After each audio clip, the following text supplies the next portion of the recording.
everyone, and welcome to the Tom Baker Show. We have got two special guests on this particular episode, and we are looking forward to both of them. So let's just throw the green flag and get right to it. Our first guest is Chuck Ward, a longtime race fan and former race car owner who owns Cotton Eye Joe in Knoxville, Tennessee. Chuck purchased the Newport Speedway and in 1 year has transformed it from a place full of junk cars to a brand new chapter of racing, which began on April 19th with the opening show of 2025 for the new Newport Speedway. And Chuck, it is great to have you with us. Talk a little bit about what was the genesis of you wanting to purchase the Speedway and bring it back? Well, at certain points in your life, you lose your mind and do things that you're thinking, what in the world am I thinking about? Yep. I think it'd been for sale a couple times, and a good friend of mine that is a real estate agent called me and he said, hey, they're actually going to sell it this time. The gentleman that owned it has passed away. He said, are you interested in it? And I said, well, no. Let's go look at it and talk about it. So we drove up there and looked at it, and it was in pretty bad shape. I'm not going to lie. But I saw the potential, from flipping houses all these years and taking old things and making them look new. And I knew it would probably be the biggest challenge that I've ever been involved with. But we decided to go up there and look at it. We talked to the owner's son-in-law, and he made us a price. And lo and behold, we ended up buying it and closing on it April the 1st, April Fool's Day, 2024. And I did that on purpose because I felt like that would be a joke to do it that way. And I wanted to I thought people would say, well, he's not actually going to buy it and remodel it because he's closing on it on April Fool's Day. I get it. So you made the purchase. When you bought it, did you already have kind of a plan of attack in mind for how you were going to bring it from where it was to where it is now? Or did you kind of buy it and then go look at it and say, wow, okay, what do I do next? Well, no, we kind of had a plan of attack. I think you had to have a plan of attack. The thing that was probably in our way was the 5,200 junk cars that were in the racetrack, in the infield, around the racetrack, the adjacent land beside of it. But I knew there was about 32 acres there available, plus the racetrack, plus the press box. We've now moved the infield concession stand down to one end and built a new tech building. But it was, I think you have to have a plan when you go into something like this, just because it's quite the undertaking. But I knew we were going to have to redo the bleachers. I knew we were going to have to do a lot of rock and pavement work. I did not want to refurbish the track because the track is a really good. It's got great grip. Yep. It's got some cracks in it, and we're going to end up, doing some more seal coating. I've got my guy. He works with NASCAR, so he stays busy, and he's very unavailable. But we're going to get some more of those cracks sealed up. But I had a plan of what I wanted to do. I didn't realize it was going to cost as much as it did because it ended up costing about triple, what we were going to spend on it to remodel it to start with. But we've got a great facility. I mean, it's like new now. Everybody that comes there just can't believe how it looks, and they're very appreciative. And we've had hundreds of people just reach out to us and go, man, we just can't believe what you've done. It looks amazing. Well, it really does. And, I haven't been there since about 2006 or so, prior to coming over for your opener on the 19th. And I was just blown away when I walked in and saw how clean and, just how new it actually looked. And then to see the crowd that turned out, I mean, it had to be 80 to 85% capacity, at least, it looked like. I mean, that almost seemed more than you could have ever hoped for the first show. Just crazy. We never dreamed we'd have as many people as we did, as many cars as we did. But one thing you'll learn about me is if I do something and take my time to do it, I'm gonna do it right. I'm super blessed. I've got a great business knowledge about me, and I've not ever been afraid to tackle anything. Unfortunately, I'm kind of stupid when it comes to things like that. But One of the city officials was up there for our official ribbon cutting, last Tuesday, and they were talking about when they had the floods. They were like, Chuck was the first guy that called and said, "Hey, let's do a concert to benefit the people of Cocke County." So I feel like if we give back and are really good to the community up there, they're going to be good to us.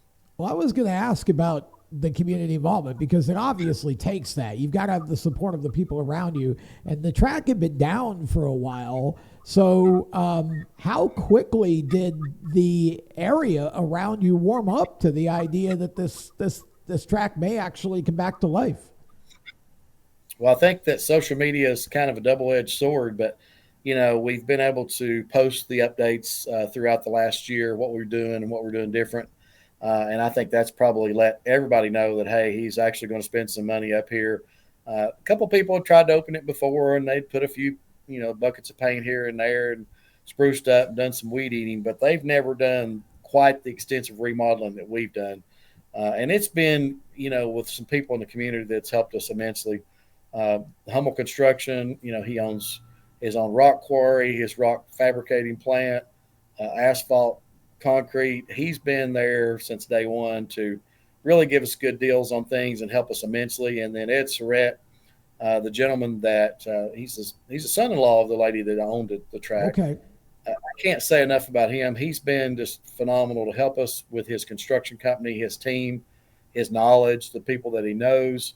And then, of course, when I bought the track, I called a friend of mine, Rick Watson, and I said, "Hey, I'm going to buy Newport. I'm going to need somebody to babysit it. Are you in?" And he was like, "Shoot, yeah, man."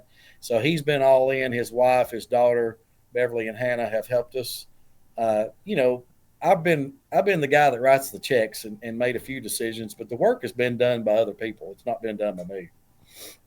So what was your plan when you bought it? Obviously, it's open, you're racing, but you've also got a couple of concerts already scheduled. And we do. Sawyer Brown is, I was going to say, Yeah. Sawyer Brown is a pretty big act for a Speedway, and you managed to is, pull him and in we as one of wanna- your first two shows.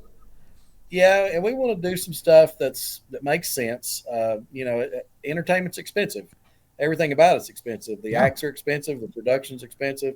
But anyway, we want to do some things that make sense. But we want to do concerts. We'd like to do a monster truck show. We'd like to do a nitro circus. We're probably going to do some Christmas lights at Christmas where people can drive around and look at the Christmas lights. There's just a lot of things. I mean, you got 30 acres there. We offer camping and there's plenty of adequate parking. We just did the Ponies and the Smokies, and that was phenomenal. And I think they're going to come back next year. I'd love to do a Jeep show. I'd love to do a truck show. Pigeon Forge just kind of give the rod run and the shows a black eye. They don't really want them there. Oh, wow. We welcome you to Newport. We'd love to have you there. We'd love to have a show. We'd love to have a concert. It's just, I think our possibilities are unlimited. We could do a rodeo there. It really is. I mean, we just have a ton of possibilities of things that we could do. And, Newport needs us. We need them, but they need the entertainment. It's a small, quaint community, but they need some entertainment and they need some things to take place up there. Well, all of those are good ideas, and it's fun to think about the fact that you can use, as you pointed out, the areas and the acreage around the track as well as the track itself for things. So it does give you a lot of possibilities and a lot of variety that you could bring to that area just with that facility. Well, and it's just, like I said, the people have embraced us. I mean, they have welcomed us with open arms. The city, county government officials have been great. I'd always heard Newport kind of had a bad rap, but man, I've met some of the coolest, most friendliest, most helping people that I've ever been around up there. In fact, I have a lake house about 20 minutes from there, and it's I'm going to spend a lot of time up there this summer. I'm going to be spending a lot of time at the lake and the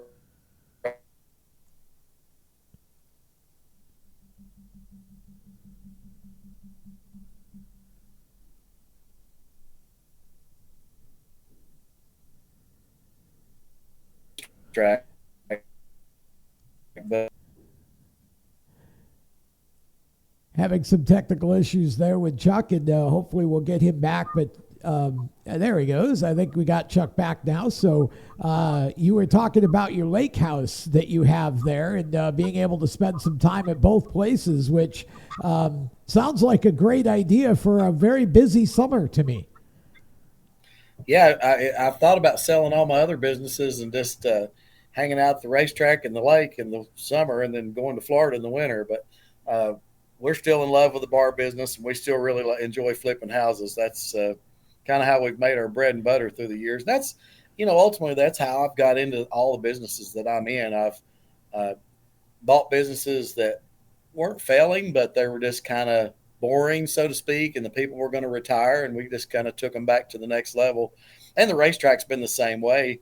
It was just a condition thing for it, but there's a lot of things we still want to do, but just overall stand and look. I was looking at, somebody did an article on Facebook. I think it was called Forgotten Racetracks or Forgotten Properties or whatever. And I was looking at the pictures of that. Now looking at our new pictures, it's crazy the amount of work that's been done. Oh yeah, it really is. And the thing is that when you bring the fans back like you did last Saturday, and they get a look at it for the first time in how many years, it's just almost euphoric. Like, I walked in and I was just like, wow, how cool is this that we saved another one? Somebody stepped up and saved another racetrack. We hear so much about tracks going away. And, I've talked over the last couple of weeks on Steering Wheel Nation about we've got 3 tracks, including yours, that are coming back. Rockingham was one, Newport was the other, and a track called Ararat up in Ararat, Virginia is coming back in a couple of weeks too, after being down for several years. So it's great to see the reversal of that trend. Well, and you think it was euphoric for you. When I walked in there and saw the people lined up at the concession stand, saw the amount of cars we had, talked to the drivers in the drivers meeting, you can times that by about 100. I bet. It was just mind-boggling. But a sense of pride too. The track sits in a beautiful location. I mean, if you're sitting in the stands and you look at the Smoky Mountains, It is really pretty up there. And I think that was probably one of the things that drew me to that place, or beckoned me to be there, was the location and the look of it. So talk a little bit about Cotton Eye Joe, because it feels like almost a perfect complement to a racetrack. You've got a nightclub, and obviously there's some cross promotion possibilities there. So talk a little bit about that for those who don't know about it. Well, the world famous Cotton Eye Joe, been around 32 years. Wow. Some of the same employees are here, have been here since day one. Our DJ, my daytime bar manager, Andrew, has been here 32 years. Just a very unique nightclub, dance hall, concert venue. You can come and shoot pool. You can ride the bull. Great place to meet people. We've tried to make it a lot safer than it used to be. It's just, I don't know what to tell you about the Joe. It's world famous in its own right. I'd like to take Newport to the status of the world famous Cotton Eye Joe, I'll be honest with you. But everybody that is anybody has played in this facility. I'm here today, but everybody from, I could name you the people that haven't played here. George Strait never played here. Oh boy. I don't think Alan Jackson ever played here, but most everybody else that's big name country entertainers have played in the Cotton Eye Joe. Really? Wow. That's awesome. And again, the most famous guy that we had lately was Zach Top, and he has blown up. I mean, he has went completely nuts in the last 6 months. Yeah, it's crazy how that happens too, and Zach is a very good artist. Very good artist. You're in a great area there. You're in an area where obviously you can draw from North Carolina, obviously from Tennessee, and even parts of Lower Virginia. You've just got a lot of area there that you can draw from in terms of fans, and it seemed like we did have fans from several states that were there on Saturday, and that just had to feel amazing. Yeah, you're exactly right. I mean, you can draw from Bristol, Virginia, Bristol, Tennessee, Johnson City, Kingsport, Knoxville, Sevierville, Pigeon Forge, Gatlinburg, and even a couple 3 hours down the road, Atlanta, Charlotte, places like that. We are in a very centralized hub of entertainment, and that's one of the things that kind of led me to think, well, we can have some concerts, we can do some cool things, Yeah, for sure. Certainly a lot of possibility there. Tell us about your schedule for this year. How many races are you running? And talk a little bit about what the plans are track wise. Well, this weekend, weather permitting, kicks off our first points race for the late models. Well, for everybody for that matter. But then, we're going to do weekly racing. We've got 3 touring series that are coming in. May the 24th, the ASA guys are coming in. That's a huge show. Oh, wow. We're working with the UARA to do some stuff with them.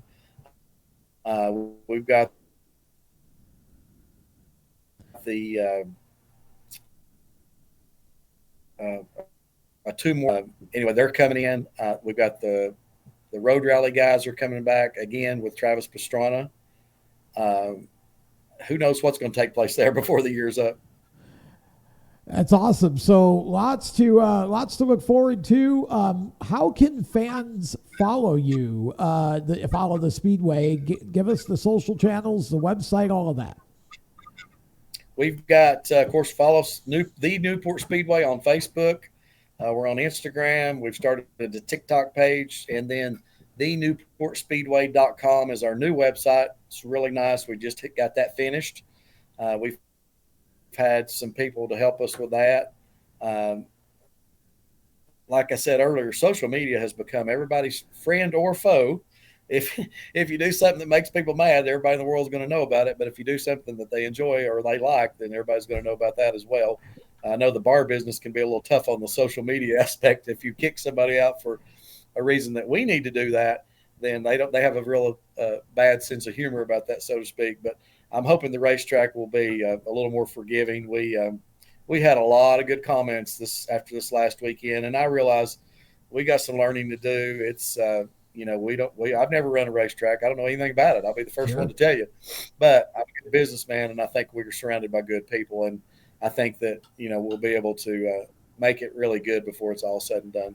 Well, we are excited to follow the journey here with you, and look forward to having you back on again as we get into the season a little bit more to talk about the progress and so forth. And want to thank you for taking some time to join us at a very busy time in your season here, Chuck. And again, thenewportspeedway.com is the website, and just look them up on all the social channels as well. Thanks again, Chuck, for being on.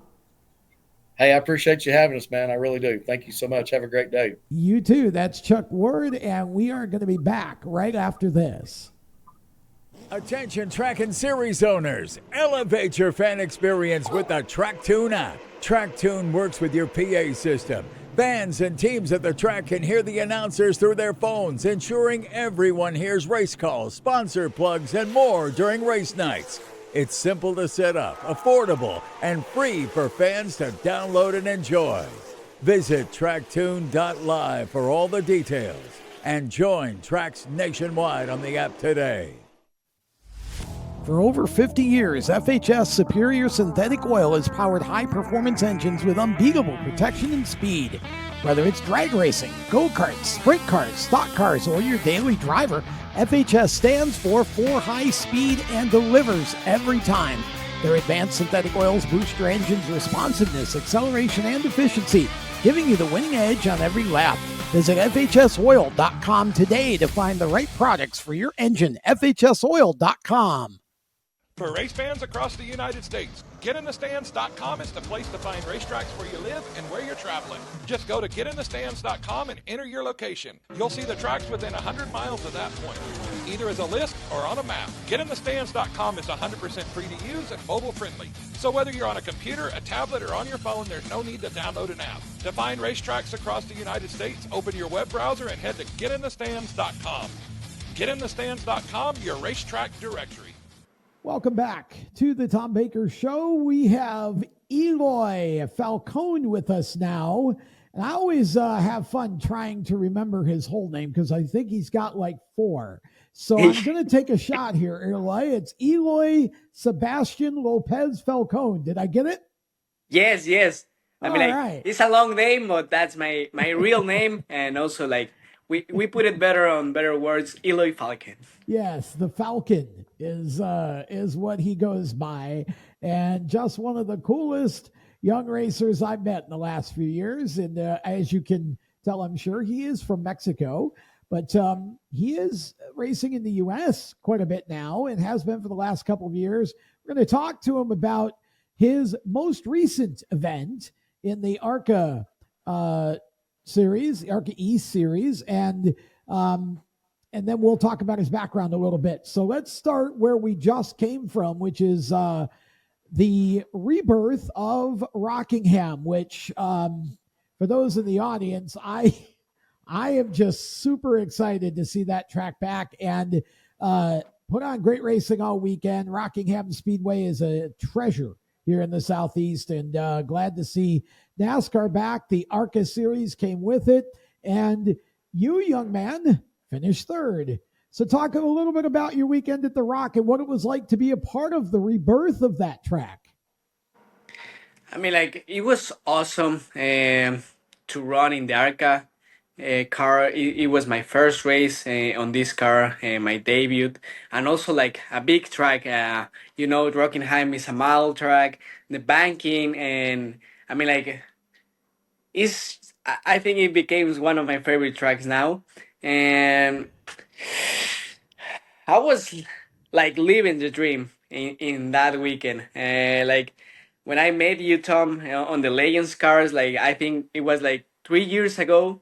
And wow. Yes, and I mean like just seeing my progress here in the United States make me so happy, and also to be in that track and also with the represent Rep Racing on this car make me so happy.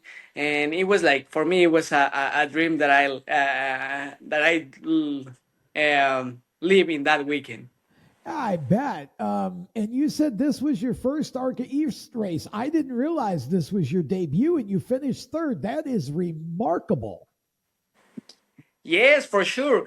It was my debut on the number 10 of Rep Racing. It was my first race on the ARCA Minar series, and on this year we're gonna have 4 more races in the ARCA card, and it was like insane. Like for me, it was we really happy with the result. I mean, like we work really hard to be there, and also we have all the tools and also the people that can help me to have a success debut on Rockingham. Yeah, it's again, if you if you were born and raised here in the South, Rockingham is a treasure, and it's a track that has been one of the most revered on the NASCAR circuit, but it's been obviously gone away from NASCAR for so long, and to have it come back was remarkable. Glad that you had the success that you had in your debut. What you say you've got some more ARCA races? What are the other tracks? Have you figured that out yet? Yes, the next one is gonna be Michigan, and after Michigan, we don't know which other tracks we're gonna run. I think with Michigan is gonna be another challenge. It's a big track. The air is gonna be really important as Rockingham. I mean, like the first time that I run on these cars, and I never realized how important is the air on big tracks. And I start to work a little bit more with my spotter and also my coach to try to have a better idea what is the air on these kind of tracks. Yeah, well, that is a whole new experience for you for sure. Now, you're also going to be running back in Mexico. You're running the NASCAR Mexico Series again, and you've been a veteran of that series, right? I mean, you've done very well over in Mexico with the cars. Yes, and we are also like really happy to have now the NASCAR Cup and NASCAR Xfinity on Mexico this year is gonna be really good for us, and because it's gonna give us the opportunity to show the world about Mexico, all the racing drivers and the level that we have. And as you told me, like this year we're gonna fight for the championship. And now on we are second on points on the championship. We have like two podiums in Mexico, so we have a good beginning of the season. So, just in a minute or so, walk us through your background. How old were you when you started? What did you start in, and kind of walk us up to where we are now? Well, I start on 2021. Was my first year in the NASCAR Trucks Mexico Series, and after that, on 2022, it was when I applied to the Rev Racing program, Drive for Diversity, and in that year, they give me the approval to be on the program, and that's when I start my career in United States with my first race in the summer shootout in the Legends cars, 2022 and also 2023. I was on these 2 years on the youth program with the Legends cars, and also like trying to give my first steps here. And after that, 2024, it was my first season on the late models stock, where when I get my first win in Southern National. So it was a good year last year on the program, and also like I'm really happy and excited of this new challenge that I'm going to be in the ARCA, Minars, and also late models. And then, of course, NASCAR Mexico too, right? So yes, how does the NASCAR Mexico series? Because you guys have trucks over there, and you race those, right? You did very well, and then in the cars. How does that compare to what we see here? How do the vehicles compare and all that? I mean, like, they give you the idea. The NASCAR Mexico also like racecraft. The kind of tires are really close from here, and I'm going to describe like the NASCAR Mexico is a little bit faster than the late model stock, like kind of a super late model. Okay. And also like the tracks that we run in Mexico, there are like a mile, but with a little bit banking, and the rest of the tracks that we run in Mexico, there is like I think it's 3/8 that you say on the tracks, 3/8 of, and there are flat. So there are flat, and I mean like we don't have like really big tracks. I think we just run in the schedule like three tracks that are almost a mile. Okay. With a lot of banking. And after that, we have 3 road courses in Mexico that we run on the schedule. And there is like 14 races this year. And so you are obviously excited about NASCAR bringing their 2 top series to Mexico, as you mentioned earlier. Talk a little bit about, because you're kind of between Mexico and the U.S. I know you're over here this month doing some racing, and obviously, and being on our show here. But talk a little bit about what the talk is in Mexico. How excited is everybody to see NASCAR bringing the big boys over there? I think it's gonna be really excited for everybody, and also to bring more fans. I think Mexico is a good market, and also like with the Formula One that we have in Mexico, there is like a lot of people supporting. But I think in Mexico, like most of the people doesn't know nothing about NASCAR.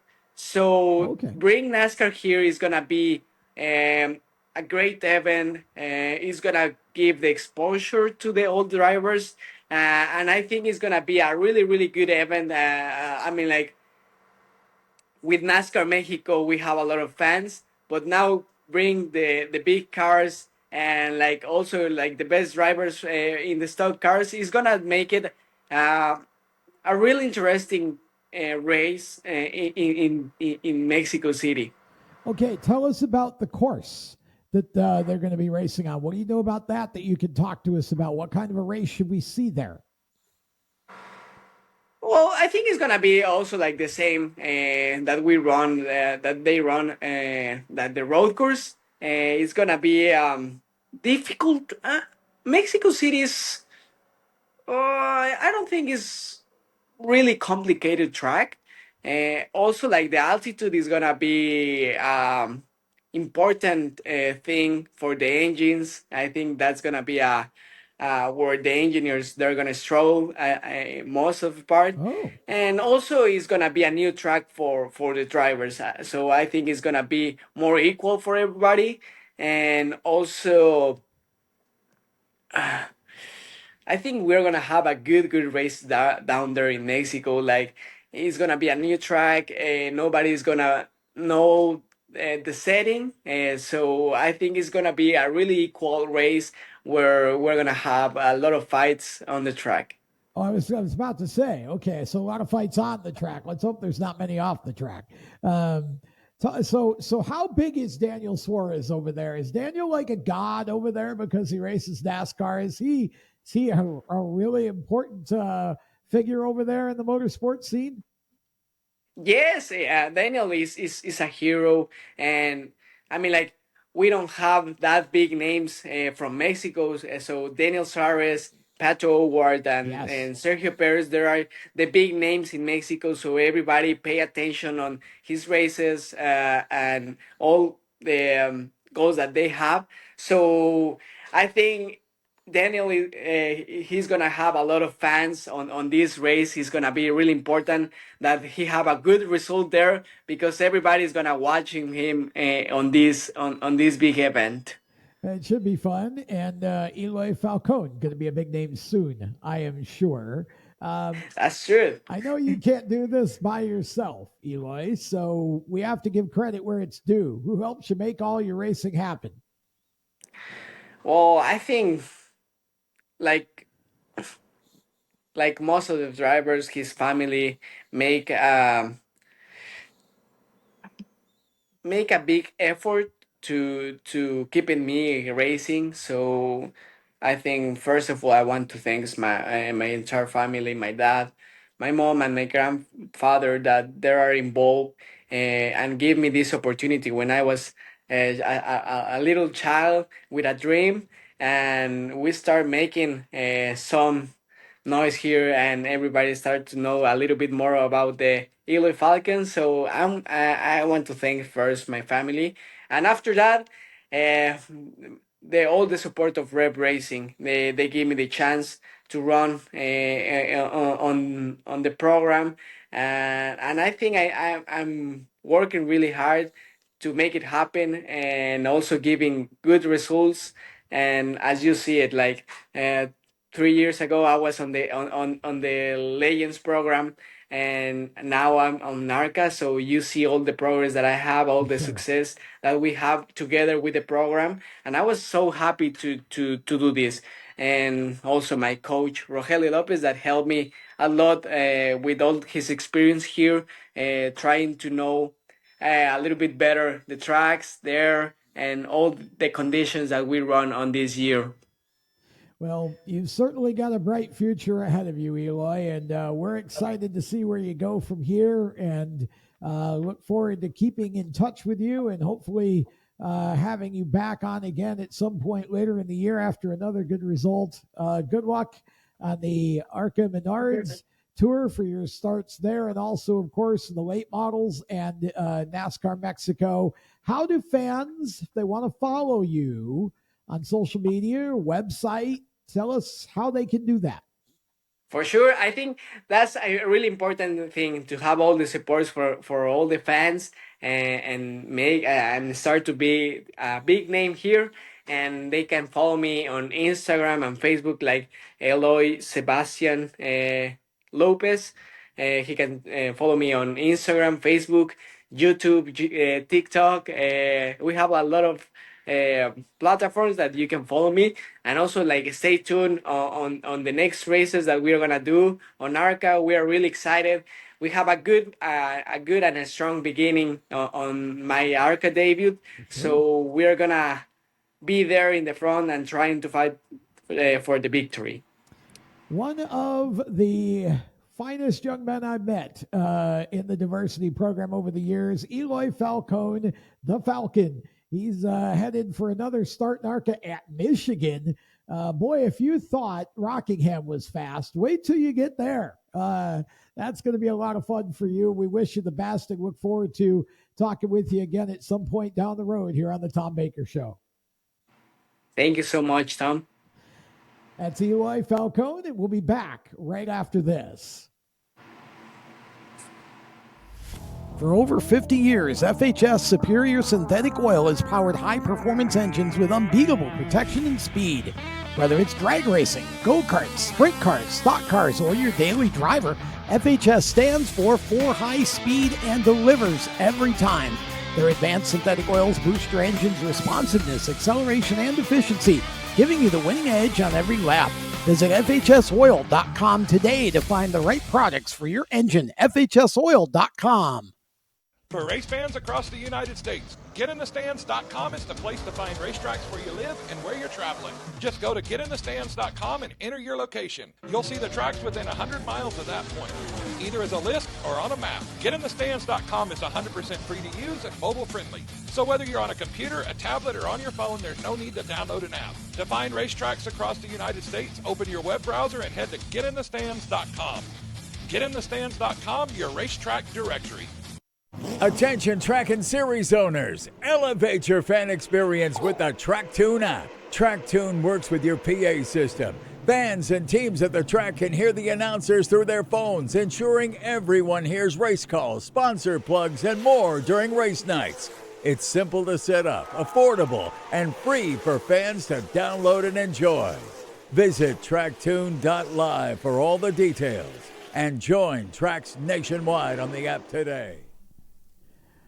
Welcome back to the show, and we've talked about, over the course of those two interviews, we've talked about two facilities that have come back to life here in the Southeast in just the last couple of weeks, and there's still one to come. Of course, Rockingham was where the ARCA Menards debut for Eloy was, and it was great to see that track come back. Packed house all weekend, sold out on Saturday for the Xfinity Series. They had great racing both days, I thought. Lots of passing, some strategies, the fuel mileage deal.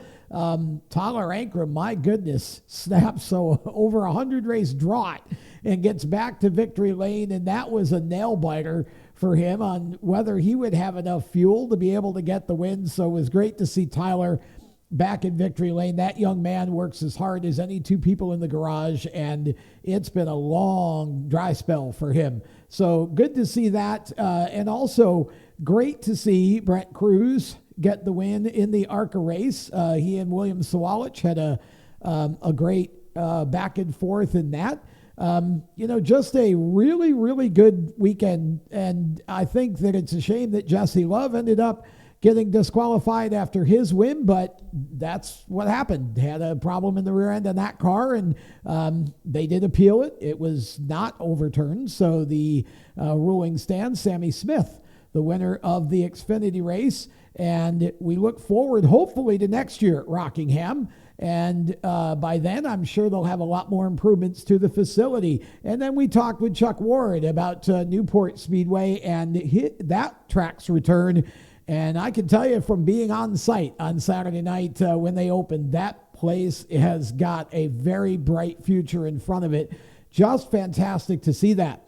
And then Ararat, there's a track called the Ararat Bull Ring, which used to be Rolling Thunder Raceway, small dirt track in Lower Virginia. And that track's been down a number of years. It's coming back. It was supposed to come back on the 26th of April, but promoter Langley Austin pushed it back a couple of weeks because he wants to make sure it's ready. I've already seen some photos from there, and it is going to be, again, a very, very reborn version of this track. He's cleaned it up, and it looks great. And so he just wanted a couple more weeks to get the little things right. So May 10th is now opening Saturday night at the Ararat Bull Ring. If you want to check that out, just type in Ararat Bull Ring into any of the social medias and you will find it. And then one other thing we wanted to mention here, as we close the show, over this last week, a huge announcement in the ARCA series.